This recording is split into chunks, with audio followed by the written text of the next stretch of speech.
enough time to really follow this story, including myself, but some of you may know I have an interest in politics, so today I'm going to kind of talk about the issue just in a broad overview, nothing too specific, because I don't want to get in trouble. So, some of the things to know is Illinois, the government, we haven't had a budget in 2 years. This is the third year.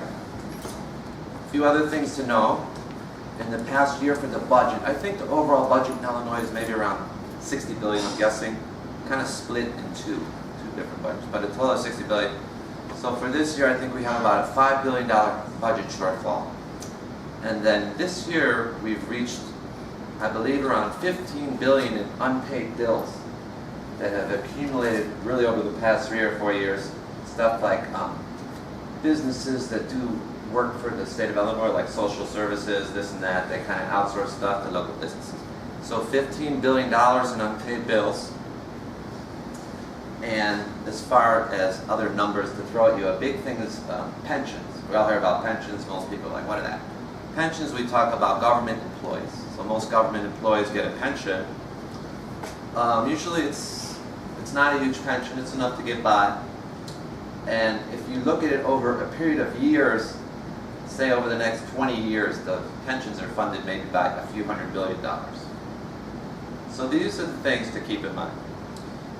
Now, one of the things that happened, I think, a week or two ago, what has brought this all to a head in the news, this crisis thing, because that's actually been going on for a few years, but it really hasn't reached the stage that it has now, is Moody's and another bond rating company, they told Illinois basically, if you don't get a budget this year, you haven't had a budget in 2 years. If you don't have a budget, and the budget year ends July 1st, this Friday. So they told the state of Illinois, if you don't have a budget by July 1st, we're going to downgrade your bonds to junk status. So people would be like, well, big deal. But what junk status means is the government, anyone that has junk bonds, they're going to pay a higher interest payment. Now, as far as Illinois fitting in US of A, no state has ever been downgraded to junk status. So just for that stigma alone, you wouldn't want a state, if you're the governor or the politicians running it, or even the people that live here, to have your state put into junk bin. But another problem with that, aside from just a label, if the government's bonds are turned to junk status, which means they're downgraded, that means their interest payments are going to be higher. So instead of paying maybe 2 or 3%, maybe they're going to pay 4%. It doesn't sound like a lot, but if you look at some of the things I said in the beginning of my speech, $16 billion in unpaid bills, $5 billion shortfall, pension, this, that, it just makes it more, it almost becomes like a downward spiral. Now, because of some other, like I said, the state of Illinois has still been getting by for the past years, even though we don't have a budget. They find ways to appropriate money for this and that.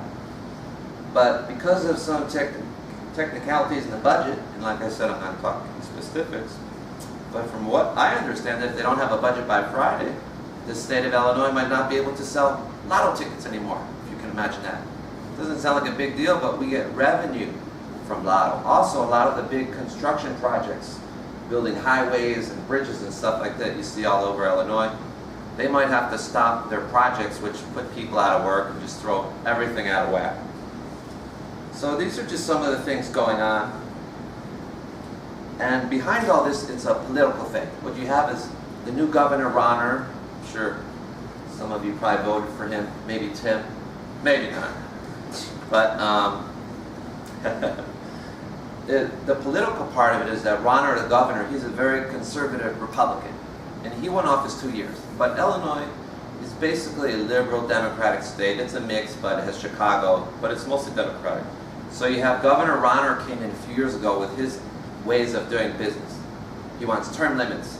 He wants to limit the unionization of employees or stuff like this. He wants to, as far as when people get injured on the job, he wants to change some of the things on how that would work, how much workers can get paid out.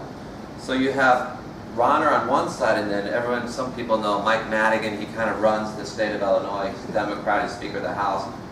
he still looks at it as a blue state, heavily unionized, and he's still not willing to compromise that much. That's why they haven't had a budget. But what's going on now is with Moody's downgrading possibly the bonds to junk, it's kind of making everything come to it.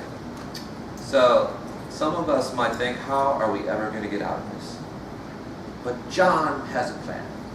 I don't have a plan, but I do have some solutions, which they've been talking about. It's nothing secret. So one of the things they can do is, right now many people in Illinois think our taxes are so high. Everyone's always complaining about our taxes in Chicago. But actually in the state of Illinois right now, the state income tax is only around 3.5%. I can't remember which. Now it was 5% a few years ago, but that was a temporary tax of 5%. And when Rauner come in, he let that kind of run off, so it fell back to 3%. And what that did is, like I said, we have a budget shortfall of $5 billion a year. A good part of it is because instead of paying 3% state income tax, instead of the state getting 5%, they went down to 3%. So right there, if we raise it back to 5%, that's going to give the state another $3 or $4 billion. And that would probably pretty much cover the state budget, the shortfall every year. So that would be one way to do that. Now, as far as the unpaid bills, the key is to sign a budget. You don't want to be downgraded to junk status. Once you sign a budget, everything is a little smoother. You get more money coming in to cover the budget deficit. Now we take care of some of these other problems. $16 billion in unpaid bills. Maybe it doesn't affect me or you, but what if you work for a social services provider or a doctor and you haven't been getting paid your bills? How are you going to live? So how we can pay these bills, and I don't like to refer to Governor Blagojevich, who's in jail serving a 12-year term. History of our governors, not that great, but I think one of the things he did was, when they had a shortfall way back when, we just sold bonds. The state of Illinois, once we have a decent rating, we can sell 10 or 15 billion in long-term bonds. Not an expert, but we can sell probably at a 3% rate, 4%. Long-term bonds, $16 billion, pay off the people we owe, and take care of them. Now, another thing we could do, as I said before, everyone's always like, Governor Rauner Madigan, how are we ever going to get out? Some of these pensions are only 20% funded. Ken works for the state of Illinois. Ken, what if he doesn't get his pension, huh? You know, so it affects us and our friends. How are we going to take care of it? Now, the thing to keep in mind, even though there's a lot of money, the budget shortfall, the pension, you have to think that the state of Illinois is a very rich state. We have farming, we have a lot of industry, manufacturing, corporations, generating hundreds of billions of dollars in profits. And let's face it, we have a lot of rich people too. Now, people are always saying, if you raise taxes on the rich people, they're all going to move away, right? But what did I just say? I said Illinois, for one thing, we have a flat tax rate. In the Constitution, it says it's got to be a flat tax rate. Think about it. In cities, Chicago, most major cities, in California, the top tax rate for the richest people is 13%. I think in New York, it's 10%. People are always saying the rich people, they're going to move away.